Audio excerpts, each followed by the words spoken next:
Hello, how are you? This AMG, Dr. AMG. As usual, I've come again for a new class, though a continuation of the new series that we have started already. As usual, this class we're going to continue with our calculus with a code mass 102.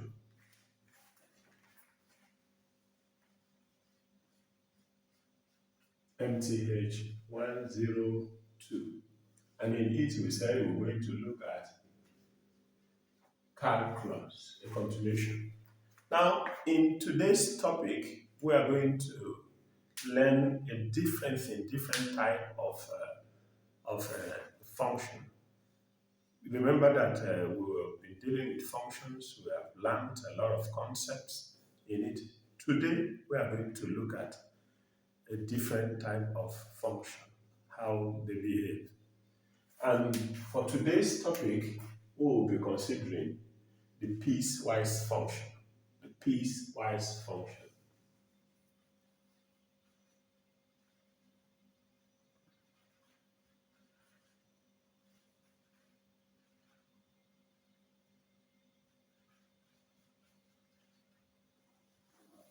The piecewise function. Now, what is the piecewise function all about? This is a function where we have different other smaller functions that makes up the function that is in question. It's a function that has other sub-functions, different functions, a collection of different functions in it. And each of these different functions are also defined on different intervals, which is the same thing as the domain. So today we are going to look at determining all the sub-functions, their domain, so that we can have one collective domain for the function, and as well determine the range. That's what we will be looking at. But first of all, we are going to really demonstrate what this piecewise function is all about. Now let's look at this. Let's consider this example. If we have, say, f of x is equal to, where we have minus 12, we have 7, we have minus 9, where the domain of this function is minus 16 less than x less than equal to minus 10. For this particular function, we have minus 10 less than x less than equal to minus 3. For this one, the domain is minus 3 less than x less than equal to 11. Now, consider this function. This is also a function. Now, as we have done previously, given a function, we are always faced with a domain that is attached to it. Now, in this particular function now, is a collection of 3 different functions. So this one, you can call it f1, f2 function 2, function 3, that makes up this function, a collection of functions that makes up this function. Now, as it is, you may not really enjoy see what I'm saying, but with the explanation. But as we go on with, as we demonstrate further, you will really picture what we are talking about. As I have said, this is a function, piecewise function. These are collection of sub-functions in a function. This is the function. These ones that are here are also sub-functions. Okay? Now, let's picture it using graph to see how it is. If we consider a graph,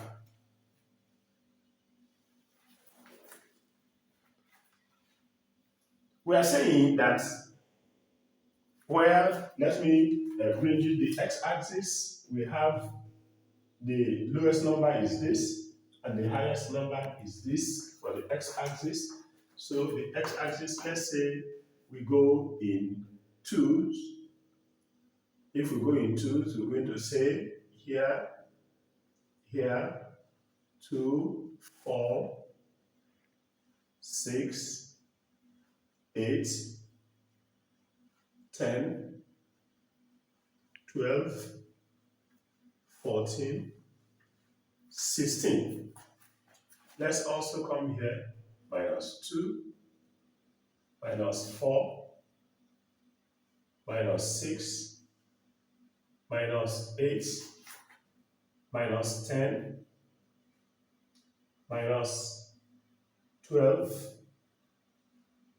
-14. This side is not up to 14, so let me reduce this thing and bring it somewhere here. Let me put it somewhere here so that this one will be different. So that let here, here will be -2, here will be -4, -6, -8, -10, -12, -14, -14, -16, then -18. Yes, this one will go. Then you say 2, 4, 6, 8, 10, 12. This one will also go. Now, this other way, we have -12 and +7. So, -12 and +7. So, this down way we need up to 12. So, let me make this one 3. No, let me still make it 2. -2, minus 2, -4, -6, -8, -10, -12, and say 14. Say -14. This is what we have. Then here we have, say, 2, 4, 6, 8, 10, 12. Now, let's look at this function first. Okay?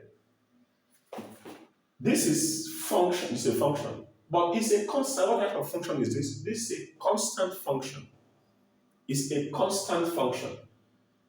And the number here is -12. Now, meaning that it's a function here that is somewhere here. Though on the x-axis is within -16,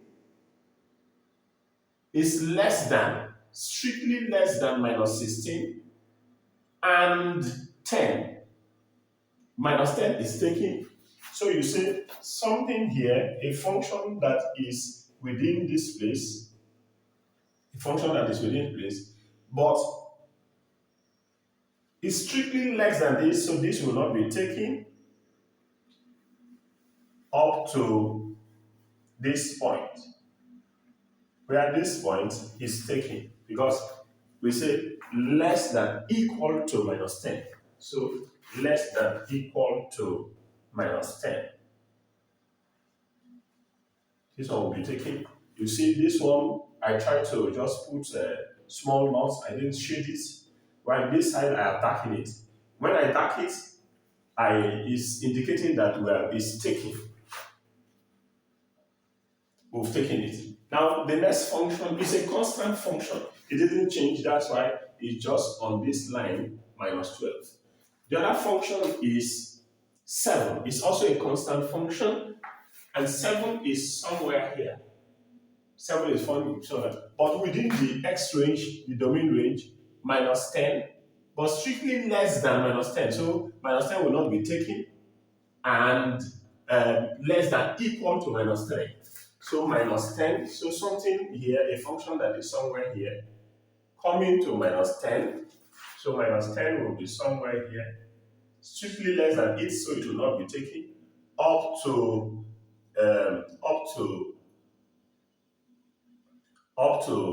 minus 3.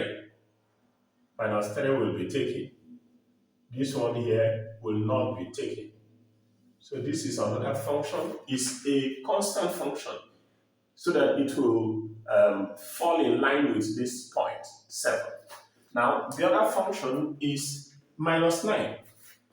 Minus 9 is, this is the x-axis, whereas this is the function as f of x, so the various functions. So we are saying the minus 9 will be somewhere here, minus 9. But the x range is strictly less than minus 3, so it's strictly less than minus 3, so somewhere here, but it's not taking, minus 9 is not taking, then up to what? 11. Up to 11 means this one passed through this place, up to 10, up to 11. But the 11 is taken. Now, I want you to look at this function. This is a piecewise, good example of a piecewise function. Now you can see that the functions are not joint, a collection of function in a particular function. Collection of function in a particular function. That's what we have demonstrated. So what we have here is a good example of a piecewise function. Now, in this one, you can see that the starting point of, if we guess this one, we can call it function 1, f of x1. This one, we can call it function 2, f of x2.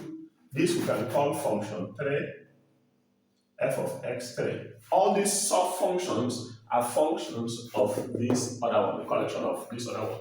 But you can now see that based on the information that we have, the starting point of function 2, the ending of function 1 is the starting point. And the starting point is not collected. Whereas the end point of function 2 is the starting point of function 3, but that starting point is not also collected, being that we have strictly less than in all those cases. That is what we have. So this is a good example of what a function is. Now, from here, we can determine the domain and the range.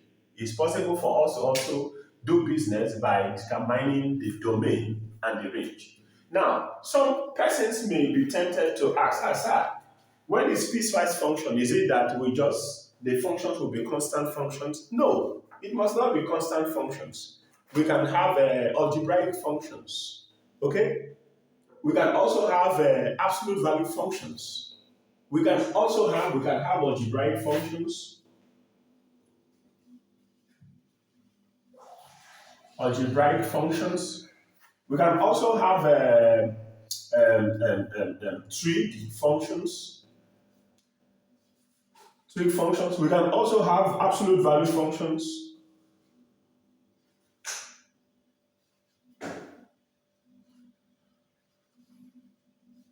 Absolute value functions, okay? And other functions we can have. It must not be a constant function. Though in this case here, for the sake of this example that I've given, this one is a constant function, okay? But as we go on, we may really see and enjoy the video. We can also carry out some operations, okay, on piecewise functions by combining, as we have done before, combining two functions. Okay? We can also evaluate a function at a point by saying f of 3 plus g of 3, evaluating these functions at a particular point, 3. That all those operations are also possible. They are also possible. Now, let's continue on to see what we can do so that we can have a more understanding. Now, based on the previous classes that we have had, at least we have been looking for the domain and the ranges of functions. So in like manner, in this way, we should also look for a way to determine the domain and the ranges of this function. Having understood the concept of what piecewise function is. Now let's consider some examples. Now if we have a function, let me clean this.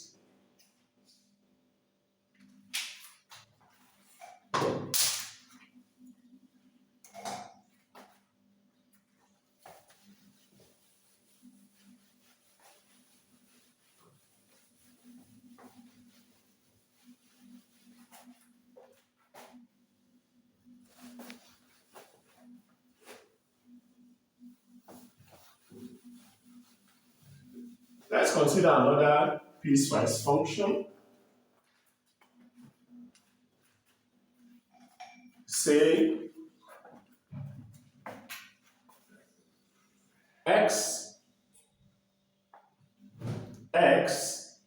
plus 1, where x is less than minus 1. Then we have another one, x squared, where x is equal to minus 1.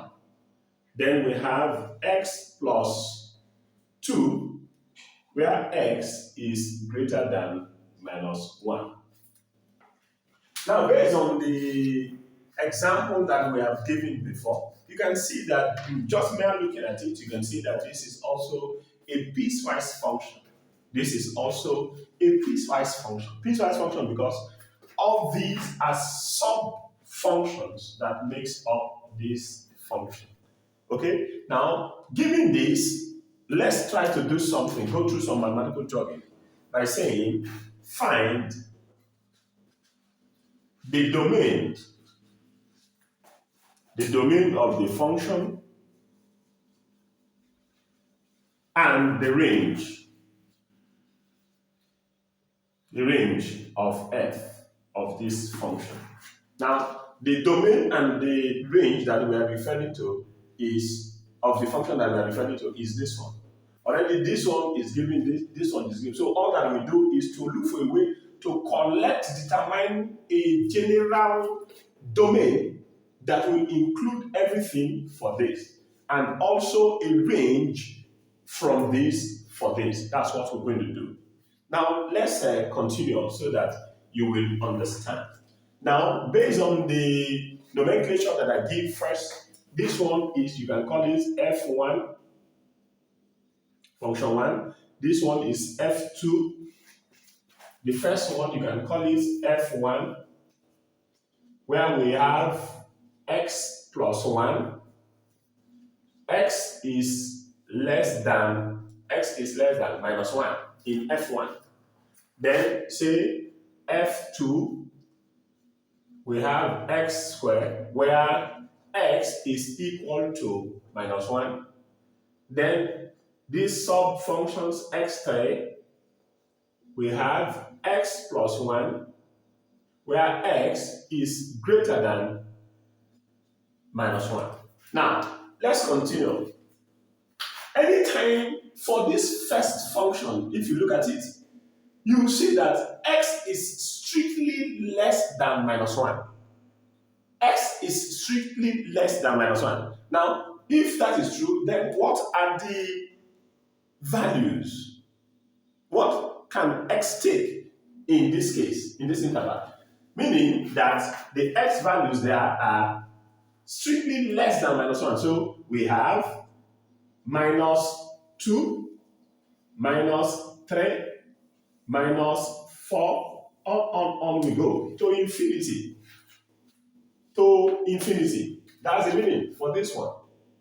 That's the meaning for this one. Then, For this other one, what are the values?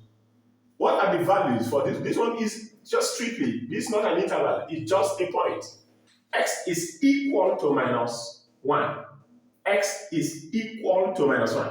So here we have, for the second function, we have minus 1. We have minus 1. Now, for the third function, what are the terms that are here? We are saying that x is strictly greater than minus 1.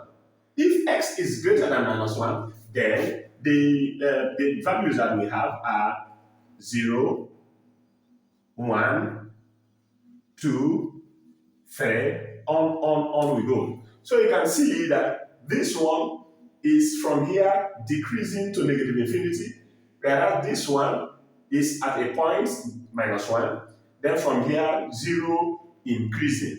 So if you bring all this together, you can see that based on this information that we have, you can see that we have 0, 1, 2, increasing in this one. Now, minus 1 is also there in this distance. Then for the first function, we have minus 2, minus 3, and on we go.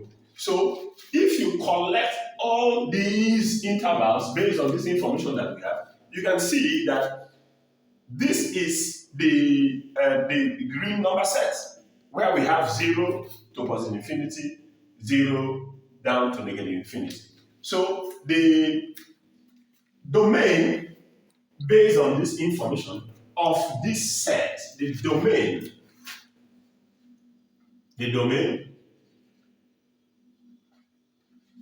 of that function, of the function f of x, is x is contained in negative infinity to positive infinity. That's the collection. That is the collection. Based on this information, remember what we did? We consider each of the sub-functions that makes up this one. For this one, we have x is strictly less than minus 1, meaning the values that x takes here are minus 2, minus 3, because minus 2, minus 3, all those ones are less than minus 1. So up to negative infinity. Now, for this case, we have x is equal to minus 1. It's a point. It's not an interval, it's just a point. Now, this one, we have x plus, for this function, we have x is greater than, the value that x takes here, x is greater than minus 1, meaning we have 0, 1, 2, 3. That's what we have demonstrated here. Now, in order for us to have a collective, a general domain for this function, we have to combine all this. In doing so, from here to here is from here upward. You can see that it's increasing to positive infinity. Now, if you want to consider the negative side, you see that minus 1 is also there, which we have taken. After minus 1, minus 2, also going to negative infinity. That's what we have done. That's why we are saying that the combination of all the subdomains that we have from the subfunctions makes up the domain for this function, which we have as from negative infinity to positive infinity. So that's the domain of that. That's the domain of that function. Now, the next thing that we will do is to determine the range. The next thing that we will do is to determine the range.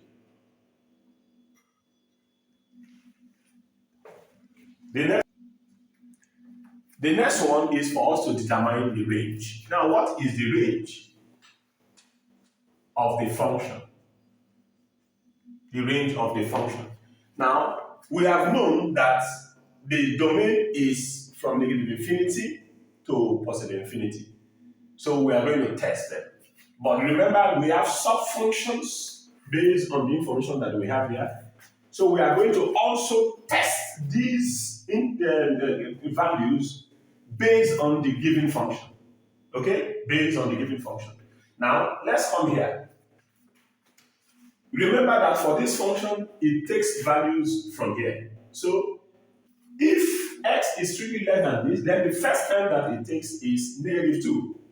If negative 2 comes here, what happens? Because we have said it takes in x values, it processes, and it gives out range values, output value, right? F of x values. So when you impute this in place of x, what happens? The output will be minus 1. If minus 2 comes here, then the output will be minus 1 for the range. For the range.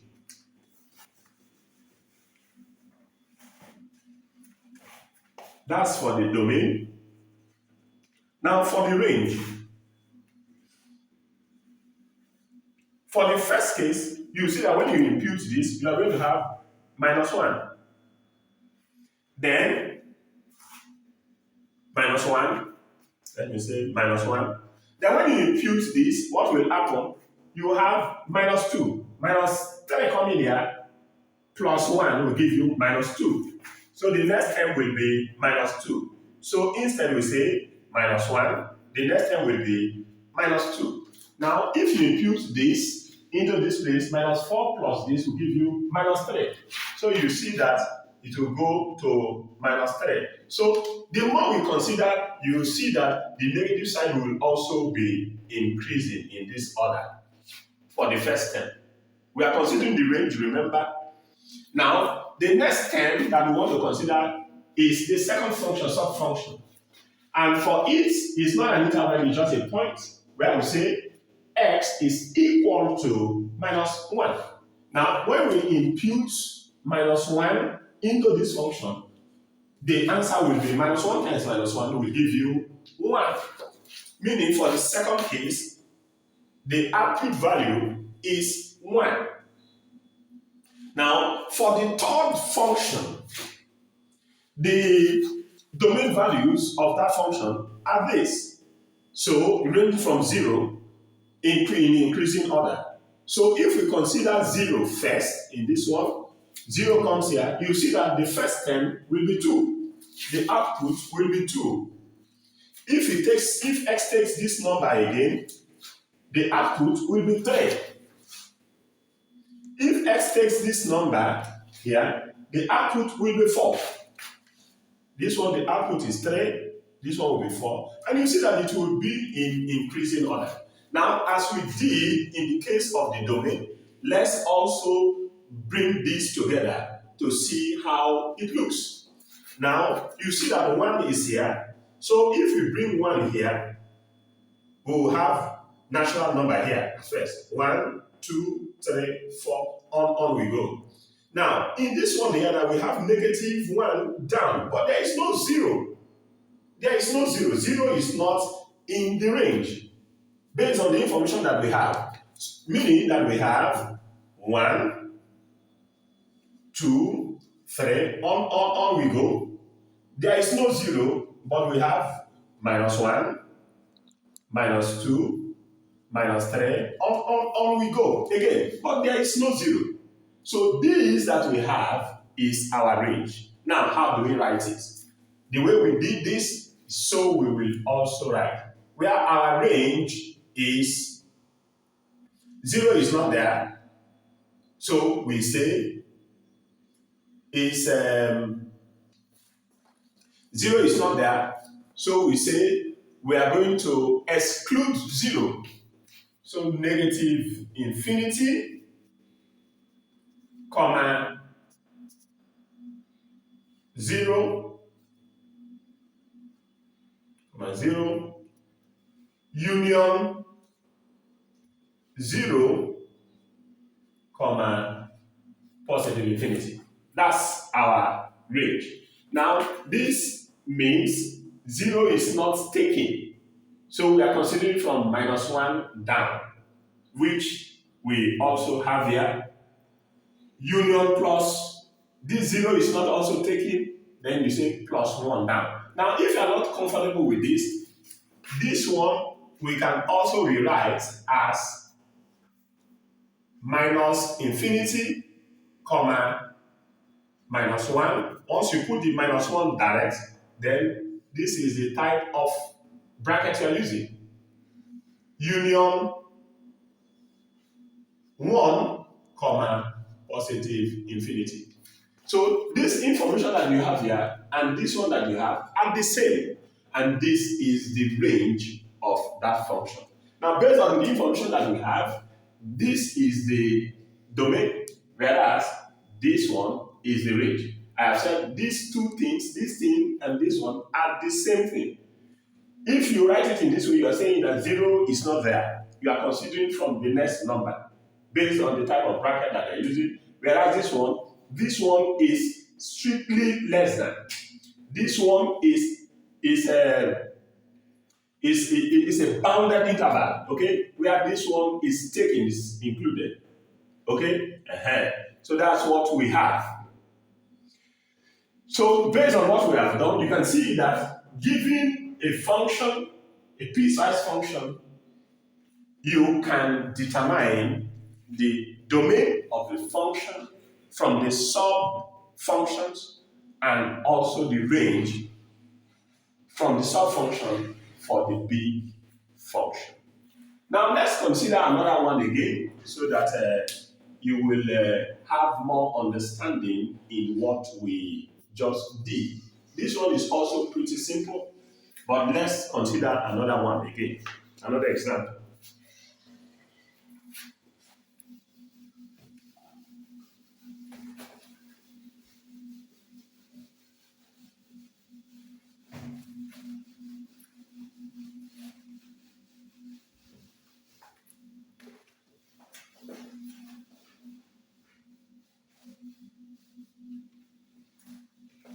Remember, we are dealing with piecewise functions.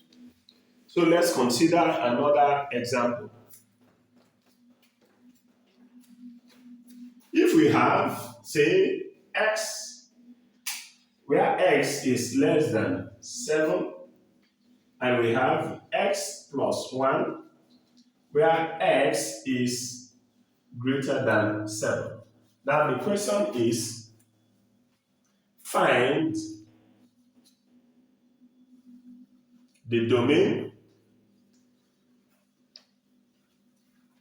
and the range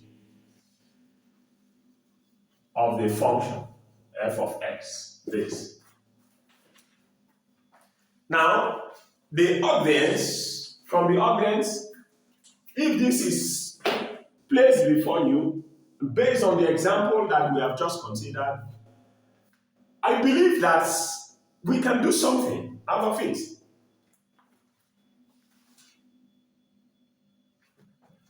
I believe that we can do something out of it. Now, how? In this case here now, the sub-functions, say f1 and f2, the sub-functions here are 2. A collection of these ones makes up this one. So as we did in the first case, let's now try to consider the various domains, subdomains. For the first function x, we are saying that x is strictly less than 7. If it's less than 7, then we are saying that if x is less than 7, we are saying that the numbers that we are interested in are 6. I mean less than 7. So you say 6, 5, 4, 3, 2, 1, 0, minus 1, on we go. X is strictly less than 7. So from 6 down to negative infinity. That's what we have. Now, for the second function, the domain here that we have is x is strictly greater than 7. Strictly greater than 7 means for the second function, the number that we are interested in are 8, 9, 10, on we go to positive infinity. Now, if you combine these two, as we did, in order for us to get one domain for this function, you will see that here we are having 0, 1, up to, 6, down to negative infinity. 6 down to negative infinity. It's complete. Now, but there is no 7. There is no 7. But you can continue from 8 again up to positive infinity. So meaning in the new domain that we are determining, 7 will not be there. 7 will not be there. So if 7 will not be there, then our domain, our new domain of the function is what? Our new domain will be negative infinity is there, remember? But 7 is not there. So based on what I have said, if you put 7 here, then you are using this bracket. But if you are taking this point as we have directly, then you say negative infinity, comma 6, starting from there, then you are using this bracket. Union together with, that's the meaning, together with this other part where we have 7, comma, positive infinity. Now, if you are using 7, meaning that this one is not taken, this one to this one is not taken, or you can use this one. If you are using this one, then you say 8, comma, infinity. So this one that we have here is the domain of this function here. Remember, we got this domain here from these subdomains, from these sub-functions. Okay? Now, this one is for this, and we were able to get it strictly less than 7 to infinity, negative infinity. Now, for this, x is greater than 7, means from 8 upward, greater than 7, 8 upward. Now, if we combine this, you see that this one tends to negative infinity, this one tends to positive infinity. But then there is a missing number, and that number is 7. So in the new domain of this function, 7 will not be there. So that's what we have written here. These and these two statements are the same. But the point we are making is, if you are writing it this way, this is the type of bracket you are using. If you are using this way, then this is the type of bracket. This one means 6 down to negative infinity. This one means 8 down to positive infinity. This one means a number, 7 will not be taken, but 6 down to negative infinity. This one means 7 will not be taken, but 8 down to negative infinity. This one means strictly less than and strictly greater than. That's what it is. So that's the domain that we have. Now the next thing that we will do is to determine the range. The next thing that we will do is to determine the range. Now, if we are interested in the range, then what do we do? If we are interested in the range, then what do we do? The range.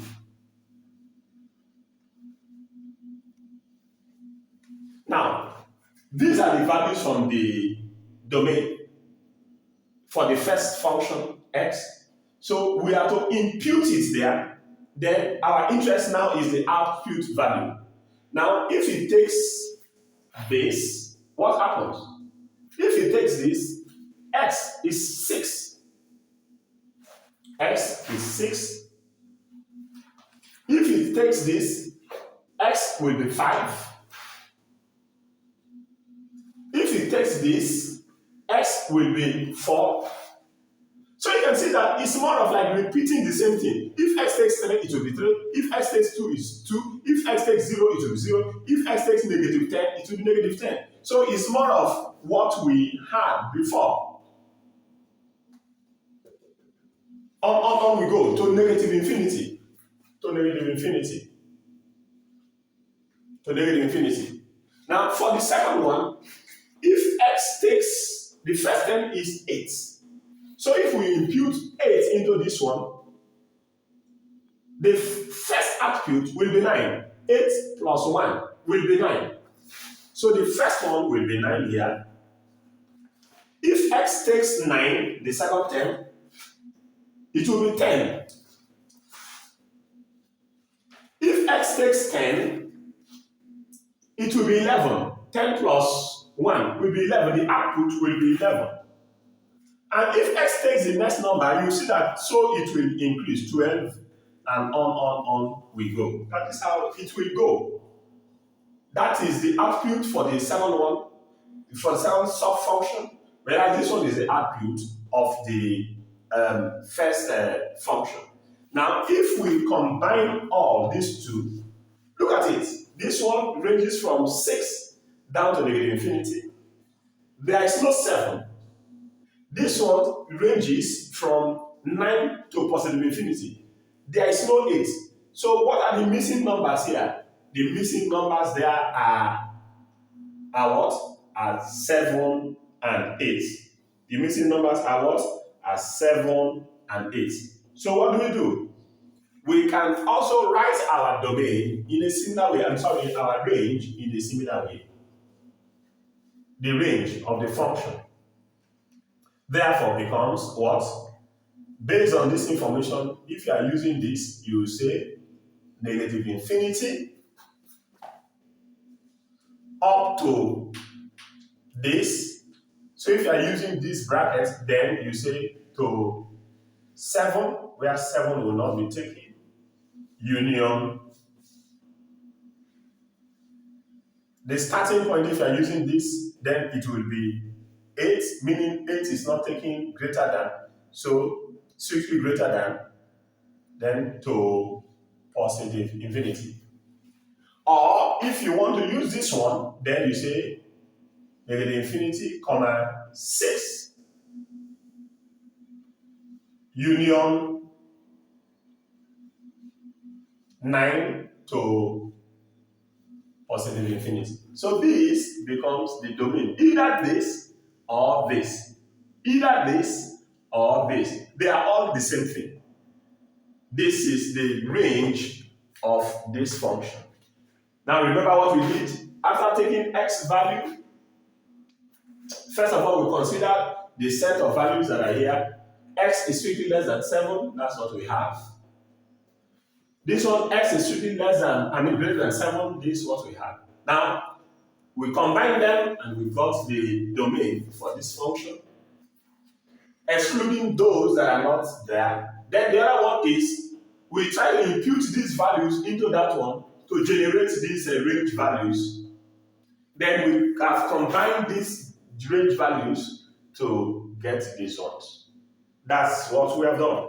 Now let's consider another example to help us the more so that we can have a good understanding of what these piecewise functions are. I have said that not just how to identify them. The next thing is to do business, to carry out some operations, which we are doing. Let me consider this. There is this one that I want to do. This one that I want to write. I'm going to determine the domain, while the audience will determine the range. I will determine the domain, while the audience will determine the range for me. Now, in this one, we have, let's consider f of x is equal to 3 over x, where x is strictly less than 1. Then the other term is x minus 1, where x is greater than 1. X is greater than 1. Now the question is, find the domain and the range. The range of the function f of x. This one. This we can also do because these are things that we have been doing. So let's continue with our good work. Let's just continue with our good works. Now, for this one, you can see that this one has a denominator. It has a numerator and it has a denominator. Now, there are some key things that we will consider when considering these functions, when playing with these functions. Like in this one that we have, we must ensure that this denominator does not have 0. Because once it takes 0, x takes 0, then it will make the entire system undefined. We don't want that. So while determining the domain values, we must ensure that the domain does not contain a value that will make this function undefined. Now, this one is pretty like the previous ones that we have done. So let's go. First of all, now, what are the values that are here?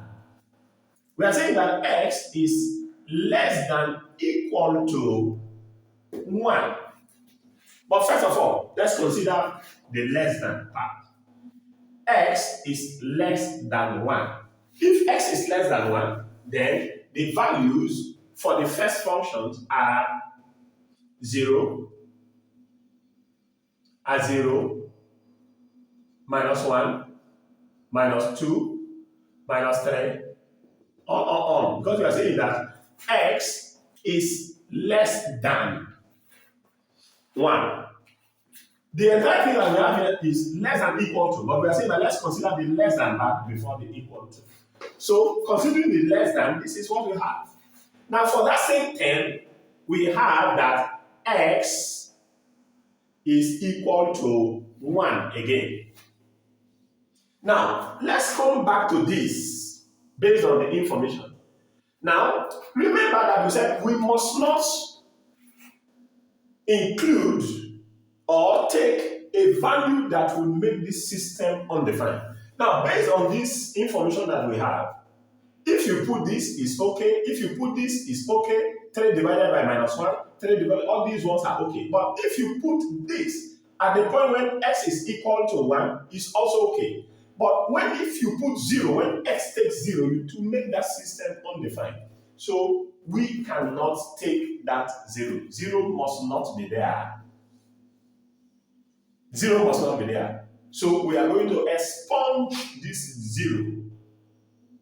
Yes, based on the statement, 0 is supposed to be. But if we put it, it will make this statement undefined. Therefore, we are going to expunge it in the domain of this main function. So we have expunged it. We have removed it. Now the next one is this other one. We are saying that x is strictly greater than 1. If it's greater than 1, then x takes values 2, 3, 4, 5, and so on. X takes 2, 3, 4, 5, and so on. Because we are saying that x is strictly greater than 1. Now, having all these in our hands, let's try to combine so that we have a domain.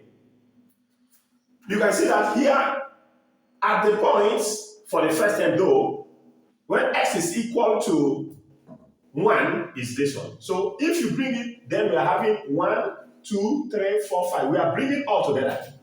Then this other side, we are having from -1 to -infinity. But what is missing is more of the real number set. It's more of the real number set. Only that 0 is not there. It's more of the real number set. Only that 0 is not there. So the audience, I'm asking, how do we write this? The only difference in this one is 0 is not there. So how do we write it? How do we write it? It's pretty simple. To the infinity. So you say x is contained, or just say The domain of the function is negative infinity, getting this side, up to this. If we put 0, meaning we are using this bracket, because the values here will be strictly less than 0, so -1 down to take this union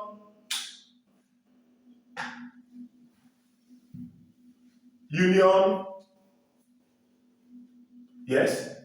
If you are using this, first of all, let me talk about this one first. If you are using the second one, then you say this, comma, instead of this, you put this direct, -1, so that you use this bracket. Now, for this other part, we say, comma, the starting point is 1. So based on the bracket that we have used, we are using 0. So strictly greater than, that's the meaning now, to positive infinity. Now, if you are using this type, then you say union. What we have is 1, comma, positive infinity. But this is the type of bracket you are using, so that it will contain that interval. Now, for the class, the assignment for you is, what is the range? If that is the domain, then what is the range of the function?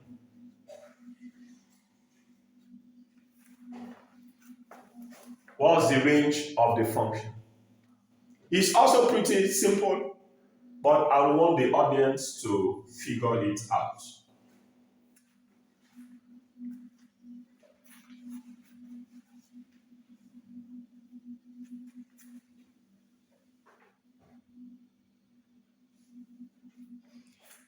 Now, let me look at another case again. I want the audience to figure it out.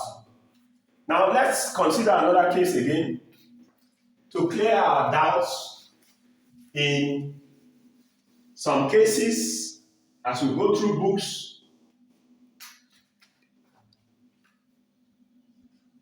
If we have the function, say, 1 minus x, the square root of 1 minus x, where x is less than 5, and we have x plus 1, where x is greater than equal to 5.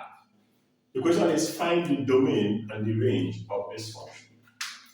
Now, if you look at this, you will see that this one also is also different.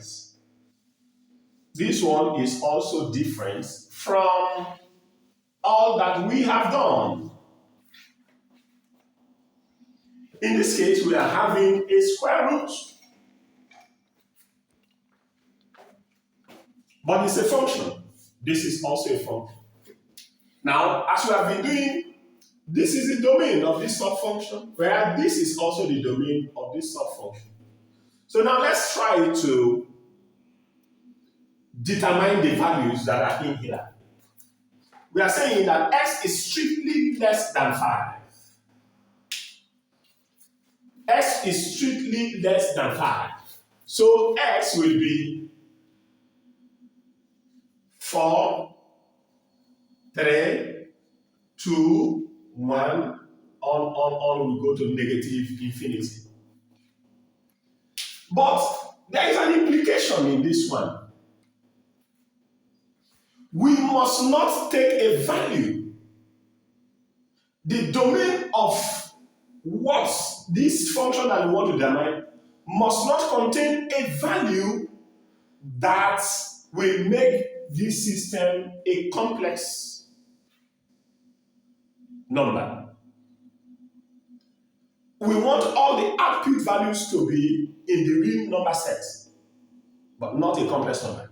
Now, the only case where we can have a complex number is when we are having the square root of -1 in here. Once we have the square root of a negative number here, then definitely this one will boil down to a complex number I. This we don't want. So we have to be very careful in determining the domain values. Now let's go. Let's look at this. If we allow this to come here, based on the information that we have, this is what we are supposed to have. But if we allow 4 to come here, then we are having 1 minus 4. And the end result will be -3, which is the same thing as -1 times 3, which is square root of -1 times square root of 3. And this side will give you I, which we don't want, together with the square root of. So we don't want it. We don't want it. Anything that will give us a complex number, we don't want. Therefore, 4 cannot be a member, an element in the domain of this function. Now, if we take 3, consider 3, you see that 1 minus 3 will be -2. So 3 cannot also go. 2, if you take 2, 1 minus 2 will be -1, which will also boil down to a complex number. So we don't want this, we don't want this, we don't want this. Now, if you come to 1, what happens? If 1 comes here, we have 1 minus 1, which is 0. That one is okay. It's a member of the real number set. So that one is okay. Now, if you take -1, if you take 0, what happens? If x takes 0, you just have 1. If we have -1, what happens? -1 times 1 will give you +1. Then you have 1 plus 1, which is 2. So what we need, this we don't need, this we don't need, this we don't need, is this from the new domain that we are determining based on the type of function that we have. We don't need all those ones. Rather, what we need is 1, 0, -1, -2, on we go to -infinity. Now, when you come here, what happens?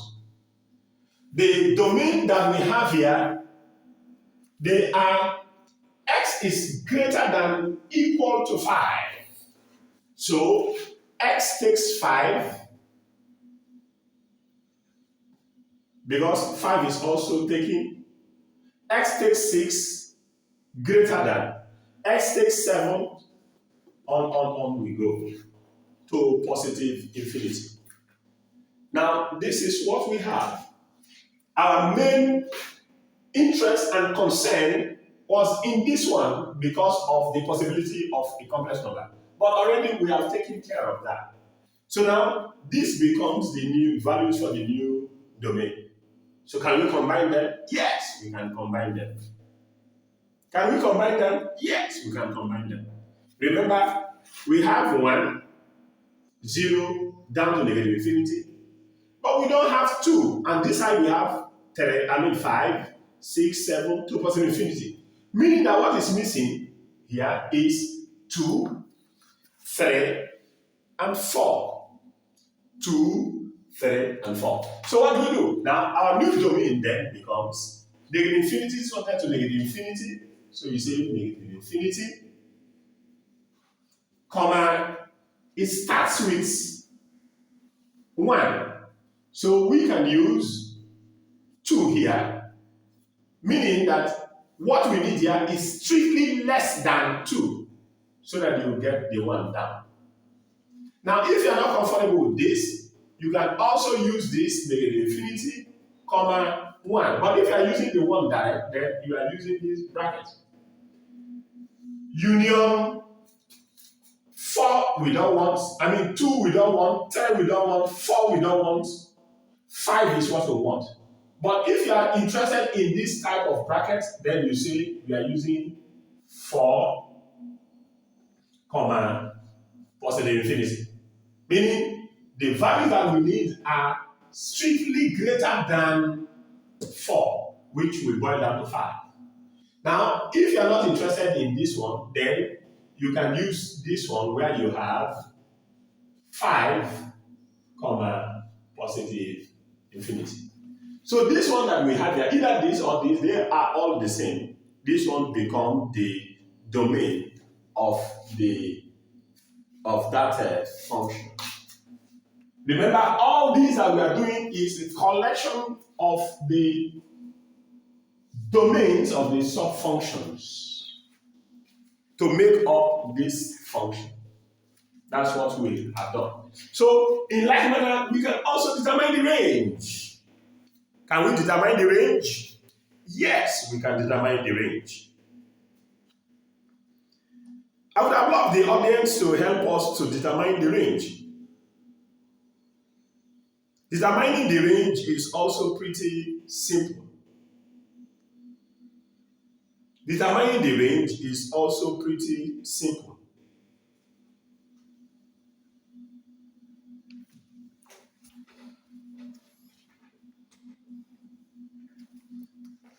Now, if you impute this into this, the acute value will be 1, x takes 1 here, the acute value will be 1 minus 1, which is 0. Square root of 0 is 0. If square root of 0 is 0, if x takes 0, then we have just 1. 1 minus 0 is 1. Now square root of 1 is 1. If x takes the 0, then if x takes minus 1, then minus 1 here, 1 minus minus, minus times minus gives you plus. So that 1 plus that 1 will give you 2. And square root of 2 will give you 1 point something. Increasing 1 point something. Now, if you consider up to 3 minus 3 here, minus minus will make it plus 3. 1 plus 3 will give you 4. Square root of 4 will give you 2. It will come till it will get to 2. And so it will come till if it gets to minus 15, you will see that if it gets to minus 8, you will see that minus 8 times minus will give you 8 plus 8. 1 plus that 8 will give you 9. Square root of 9 will give you 3. At some point you will get 3. And so you see that it will begin to increase the more you consider negative values. The more you consider negative values, so it will begin to increase. Now for the second case, we have 5. So if we put 5 into this one, it will get 6. If you put 6 into this one, it will get 7. And so it will increase. But remember, this first one is also increasing. It will increase, meaning that it will increase up to 6 and on we go. So our range, therefore, of that function is just 0, 0, comma, positive infinity. That's the range. 0, increasing number. Because as it increases, it will get to 6, 7, 8 on. So when you collect all, so this one becomes the range of that function. I'm so pleased to tell you that mathematics is life. Mathematics is so reasonable that without it, we are more of useless. Everything about life is mathematics. Life is mathematics. Everything we do is mathematics. Mathematics is involved. So based on what we have learned here, I believe this class is also very interesting and straightforward. There are some few works that I've given Or in our next class, I will also give other works that we will do. And in the end, you will see that with life, with mathematics, life is always beautiful. Thank you and God bless you as I meet you in our next class. Today we have learned piecewise functions, and you saw that it's a collection of sub-functions that makes up the function that is in question. And we were able to determine the domain and the range of such functions, which is a collection of all the domains from the sub-functions, a combination of them making up the domain of the function. And from it, we were able to also determine the range. Thank you and God bless you as we meet in our next class.